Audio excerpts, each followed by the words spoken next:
बड़ा अपडेट है वो यही है कि चंपत राय, अनिल मिश्रा अपने पद से इस्तीफा दे चुके हैं, लेकिन हम बार बार कह रहे हैं कि अभी भी ऑफिशियल अनाउंसमेंट होना बाकी है। लेकिन सूत्रों के हवाले से यही जानकारी मिल रही है कि नैतिकता के आधार पर दोनों ने इस्तीफा देने का फैसला लिया है। तो दूसरी तरफ यह भी खबर सामने आ रही है कि मेडिकल के लिए सभी जो गिरफ्तार आरोपी हैं उनको ले जाया गया है, उनका मेडिकल हो रहा है और इसके साथ ही उनसे पूछताछ भी हो रही है और कई तरह के सवाल उनसे दागे जा रहे हैं। एक रिपोर्ट हम आपको दिखाते हैं जिससे आप समझ पाएंगे कि आखिर क्या है ये पूरा मामला और किस तरीके से मामला लगातार तूल पकड़ता हुआ नजर आ रहा है। चढ़ावा चोरी में एफआईआर, 8 गिरफ्तार, नहीं बचेंगे आस्था के गुनहगार। अयोध्या में किसने किया खेल, राम भक्तों के आरोपियों को जेल। अयोध्या के भव्य राम मंदिर में चढ़ावा चोरी के मामले में एक बहुत बड़ी कार्रवाई सामने आई है। श्री राम जन्मभूमि थाने में 8 से ज्यादा लोगों के खिलाफ नामजद एफआईआर दर्ज की गई है। मुख्यमंत्री योगी आदित्यनाथ के निर्देश पर गठित एसआईटी की शुरुआती जांच रिपोर्ट के बाद श्री राम जन्मभूमि थाने में पहली एफआईआर दर्ज कर ली गई है। इसी के साथ पुलिस ने मामले में कार्रवाई तेज करते हुए 8 आरोपियों को गिरफ्तार कर लिया है।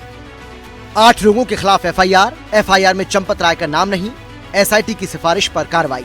एफआईआर में जिन लोगों को नामजद किया गया है उनमें टिन्नू यादव, लवकुश मिश्रा, अनुकल्प मिश्रा, अविनाश शुक्ला, मनीष यादव, करुणेश पांडे और सुभाष श्रीवास्तव समेत कुल 8 आरोपी शामिल हैं। इन पर आरोप है कि मंदिर में श्रद्धालुओं के चढ़ावे से जुड़े लेन-देन और संग्रह प्रक्रिया में गंभीर अनियमितताएं की गई हैं। एसआईटी ने अपनी प्रारंभिक रिपोर्ट में इन सभी के खिलाफ कानूनी कार्रवाई की सिफारिश की थी, जिसके बाद मुकदमा दर्ज किया गया। चलिए अब हम आपको बताते हैं कि चढ़ावा चोरी मामले में जिन 8 लोगों को गिरफ्तार किया गया है, जिनके खिलाफ एफआईआर दर्ज की गई है, वो कौन है, उनका नाम क्या है और काम क्या था। लवकुश मिश्रा, सदस्य काउंटिंग टीम। अनुकल्प मिश्रा, सदस्य काउंटिंग टीम। करुणेश पांडे, सदस्य काउंटिंग टीम। रमाशंकर मिश्रा, सदस्य काउंटिंग टीम। मनीष यादव, सदस्य काउंटिंग टीम। अविनाश शुक्ला, सदस्य counting team. Tinnu Yadav, head counting team और Subhash Srivastava, incharge counting team. Ram Mandir देश के करोड़ों श्रद्धालुओं की आस्था का सबसे बड़ा केंद्र है। हर दिन हजारों श्रद्धालु यहाँ दर्शन करने पहुँचते हैं और बड़ी संख्या में दान और चढ़ावा अर्पित करते हैं। इसी वजह से चढ़ावे के प्रबंधन को लेकर पारदर्शिता और जवाबदेही को हमेशा सर्वोच्च प्राथमिकता दी जाती रही है। अब इसी व्यवस्था में कथित गड़बड़ी के आरोपों की जाँच एसआईटी कर रही है। ये एसआईटी जांच से मैं बिल्कुल संतुष्ट नहीं हूँ और मैं योगी आदित्यनाथ से कहना चाहता हूँ कि माननीय मुख्यमंत्री जी 3 पीढ़ी खपत कर दिया है। दिग्विजय नाथ जी का, अभय नाथ जी का, अपनी 3 पीढ़ी खपत हो रही है। आप मुख्यमंत्री रहो या न रहो, इस्तीफा तो कोई चिंता की बात नहीं है। हम आपको प्रधानमंत्री, राष्ट्रपति बनाएंगे, साधु संत बनाएंगे, लेकिन राम के नाम पर आप सख्त स्टेप लीजिए, पहल कीजिए। इन मगरमच्छों को ऊपर पुनः एफआईआर हो और नए एफआईआर हो, इनको टर से तत्काल निकालने की कोशिश किया जाए और अयोध्या छोड़ने कहा जाए कि आप लोग अयोध्या छोड़ के बाहर चले जाइए। यदि आप अयोध्या में रहेंगे तो निश्चित है ये जांच प्रभावित होगा। एसआईटी जांच रिपोर्ट जब मुख्य सचिव को सौंपने के बाद श्री राम जन्मभूमि तीर्थ ट्रस्ट के सदस्य कृष्ण मोहन के तहरीर पर एफआईआर दर्ज हो चुका है।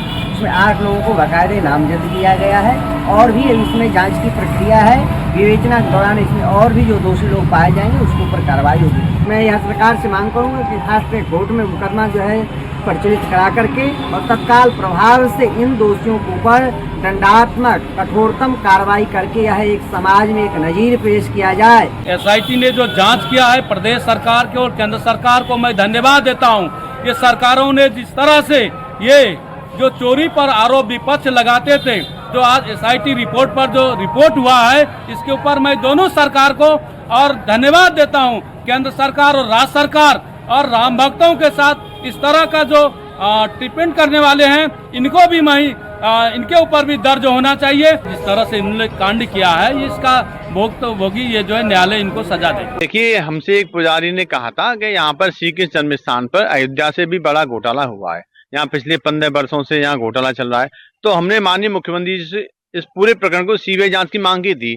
तो हम उस पुजारी से बार बार कह रहे हैं कि भाई सबूत और लाओ, तो वो पुजारी सबूत नहीं दे पा रहा है। तो हमने माननीय मुख्यमंत्री जी से जांच की मांग की थी।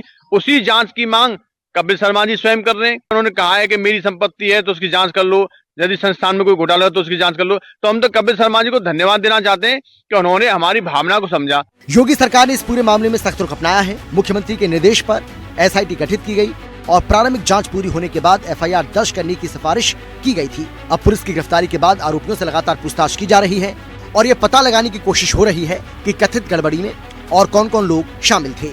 इस कार्रवाई के साथ साफ संकेत दिया गया कि राम मंदिर के चढ़ावे में किसी भी तरह की कथित गड़बड़ी या फिर भ्रष्टाचार को बर्दाश्त नहीं किया जाएगा।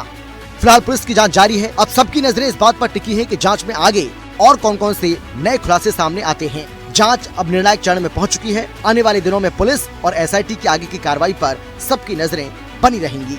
ब्यूरो रिपोर्ट, हिंदी खबर।